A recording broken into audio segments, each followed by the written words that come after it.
Hey guys, it's Ndoplex and welcome back to Monster Hunter Wilds, and after extensive hours and hours of fishing, I'm here to give you a full comprehensive fishing guide on how to actually catch fish properly in this game, because I've seen so much misinformation spread around or people not telling you how to do it properly. So I've gone through all the experimenting and I figured out exactly how to fish properly, the best ways to do it. And if you stick around to the end of the video, I'm going to show you when and where you can catch the giant Goliath squid for also a very rare achievement. So, when you first make it in the main story over to the Scarlet Forest, you will meet this lady here, and her name is Kanya, and she will basically talk to you about fishing and give you a bunch of fishing side quests. Now, these side quests are very important because completing each of these side quests, I'll show you a few of them over here.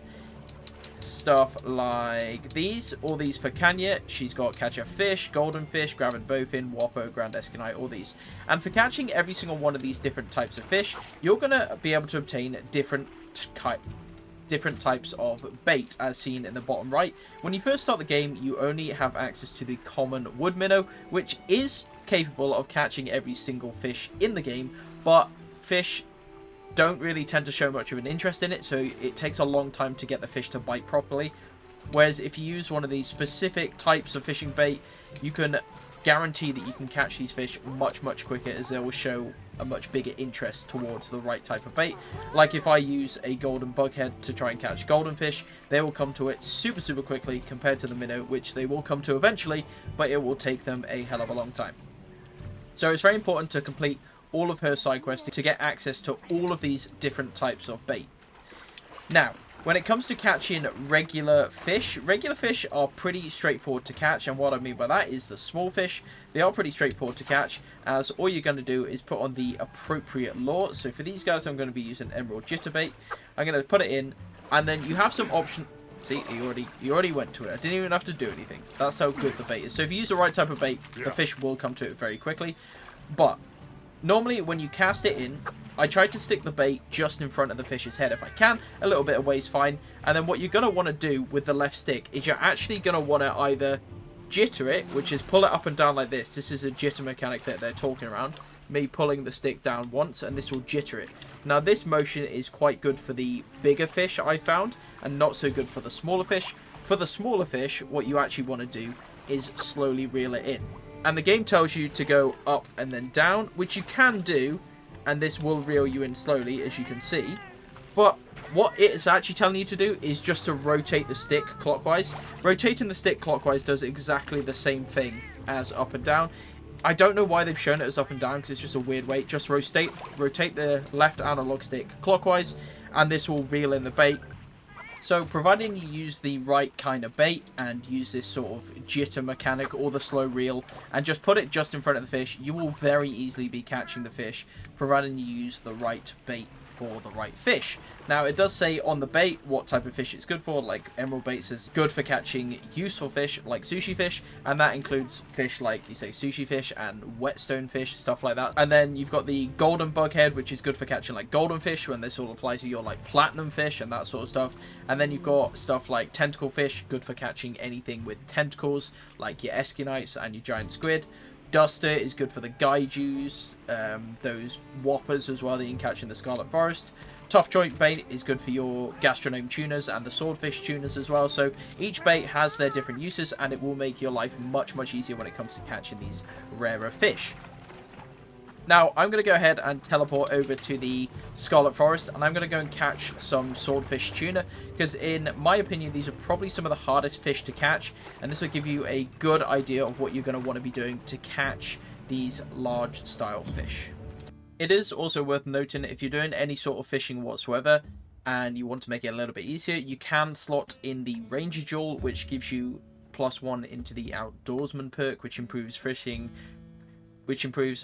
grilling, and transporting abilities. It doesn't necessarily say exactly what it improves, but in my testing, it kind of improves maybe how long you can mess up on catching the fish before your line actually breaks and the fish escapes you. So regardless, if you're trying to catch some rare fish, it's worth slotting in this jewel. You can get it randomly just from acquiring it throughout mission completions, or alternatively, if you are at the end of the game and you have made it all the way to the melder here, you can go ahead and go into our meld decorations, and then on the final page here you do have the Ranger Jewel, which you can just craft for only 20 research points, which is nice and easy. So first, just to get these gastronome tuna to spawn, I'm just gonna sit down and rest briefly, and I'm gonna set it to the fallow, and I'm gonna set it to morning. This has the highest chance to spawn these swordfish tuna. So I'm going to go ahead and do that just because I want these guys to spawn. It's not like they're a super rare fish or anything, but they are probably the hardest fish to catch because you've got to do a lot of the in-air mechanics. So I'm going to go ahead and do that. And the area that I am right now is up in Area 17. I'm in Area 17, the Great Lake Shore. And along this entire shoreline, you can get a bunch of different fish spawns. And one of those is going to be the swordfish tuna. So I'm just going to hop down here. So as you can see here, we do have some of these swordfish tuna that I can see have just spawned. Now, we're going to be using tough joint bait to catch these guys, but it's important to realize with the big fish, it's not just a case of pressing right trigger and instantly catching the fish. If I put this emerald jitterbait just in front of this guy, he should come pretty quickly to it, and it's just a case of pressing right trigger as soon as it goes down, like that, and you'll immediately catch the small fish. Now, with the bigger fish, it is a bit more complicated. When you hook a bigger fish on your line, it's the same process. It will nudge it once, and then it will go to bite it. Now, once you've got the fish on the line, there'll be this new mechanic that pops up where you have to move your left analog stick in the direction that the fish is moving. That is very important. In my head, I was thinking I had to move it in the opposite direction, but no, you have to move it in the same direction as the direction the fish is swimming. So if the fish is swimming to the right, you're going to have to move the analog stick to the right, and if the fish is swimming left, you've got to move it to the left, and it will keep swapping directions as it's swimming about, so just make sure you're paying attention to which direction it's swimming. Now, with some large fish, that's all they'll do, and then they'll do a tire mechanic where they will just sit still for a bit, and this is your option to reel them in, and this you do with the left analog stick and just rotate it quickly clockwise, and that will reel your fish in, and then they'll go back into the motion where you have to either hold it to the left or hold it to the right. Now, when you've got fish like tuna involved, they have another mechanic where they will jump out of the air. And the jumping out of the air mechanic was the one that really threw me off, because although it's the same as the direction that they're pulling, you have to push your left analog stick in the direction that the fish jumps. What you must do is you must move it in the direction that the fish jumps first, and then press the right trigger. Now, on the screen, it just says the left stick to move and right trigger. So in my head, I was holding right trigger and trying to move, and my character was falling over, and then I was pulling the left analog stick in the wrong direction, or holding right trigger and pushing the left analog stick at the same time. But it's very important, you must push your left analog stick in the right direction first, in the correct direction, and then you have to press right trigger. So I'll try and demonstrate it on this tuna here. He'll do both of the mechanics here. Hopefully he should catch pretty quickly. There we go, so we've got the right bait. So we're going to press right trigger as we get it. And then I'm just going to, as he moves to the left, I'm going to hold left. And you see how he swings to the right? There, he jumps to the right. So I have to move it forward and then press right trigger. And you'll see you get it correctly when he sinks back into the ground. So as he goes up, push your analog stick in the direction that he's jumping, and then press right trigger. You can't be holding right trigger or anything like that. Then he gets tired and we can reel it in. So it is a little bit more complex, but once you get the hang of it, it will become very, very easy. So again, as he moves to the right, I'm holding to the right. Just going to pull him away from the rocks a little bit, and as he moves to the left, I'm holding left. He's going forward, so I push forward and press right trigger. He's going to the left, so I hold left and push right trigger. He's going to the left, I hold left and push right trigger. And then he's tired, and then I can reel him in again. When they do this jumping animation, they will get tired very, very quickly. So it is prime opportunity to reel them in, like we're doing here. And we should be very close to catching him here. But unfortunately, he snapped our line. And that can happen. That does sometimes happen, no matter how well you do. Sometimes they will just get off. So luckily, we've got another one here, so I will repeat with this one here. And we will hopefully get him hooked very quickly, and we'll be able to catch this one for you again. So we're going to press right trigger to begin with, and then I'm going to move left, move right. He's going forward, so I'm going to push forward and press right trigger. He's going right, so I'm holding to the right and pressing right trigger. Forward and right trigger. Now he's just moving to the left, and now he's tired, so I can reel him in. So it is quite quick, and there is a lot to do, but as soon as you get the hang of it, you will figure it out. But you must remember to push in the direction of the fish first, and then press right trigger. You cannot hold right trigger or press it at the same time or anything, else your character will just fall over.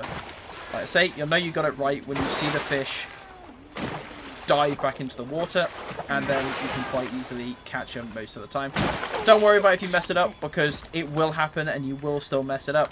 I've been fishing for hours and I still mess it up, and fish do get away, but that is going to be the absolute 100% guaranteed way to catch these fish and to actually understand the mechanic that, quite frankly, Monster Hunter does a terrible job at explaining to you exactly how you should be fishing, and so it did take me a lot of trial and error to get it sorted correctly. However, now we have got it all sorted correctly, let's go and hunt ourselves the giant squid.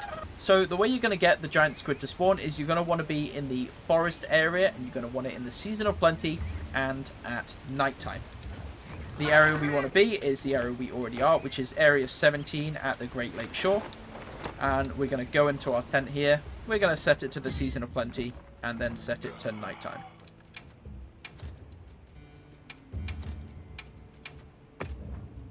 So much the same as any other endemic life farm that I've shown you guys, what you're going to want to do is you're going to want to head down to the area where you know that it spawns, and I know it spawns between these two large ruin areas.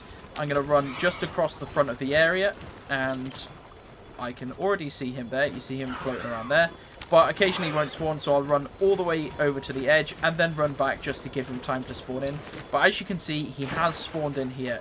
So what we're going to do for this guy is we're going to get our fishing rod on, and we're going to have to use the tentacle jig.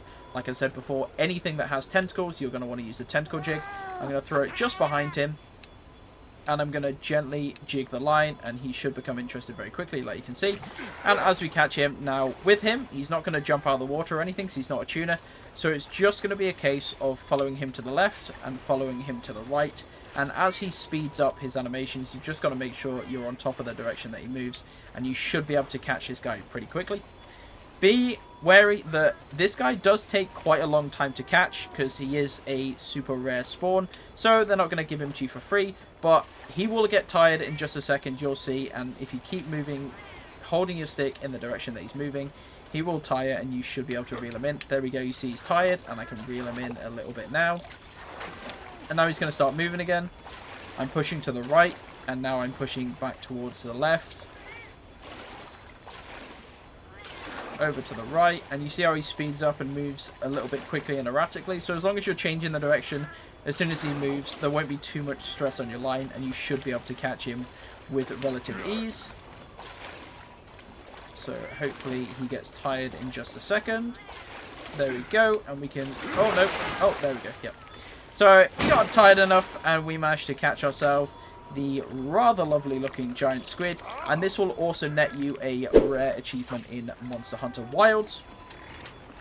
And I think that's going to be about everything I have to say about fishing. There are some definite things that Monster Hunter does a terrible job explaining to you, but hopefully I have done a better job of explaining those to you, and you will be more successful in catching all of the fish that you're trying to catch in Monster Hunter Wilds. So if you did enjoy the video, please be sure to give it a like and a sub, and look forward to more Monster Hunter Wilds content coming soon. Thanks for watching, guys. Take care, and I'll see you next time. Bye-bye.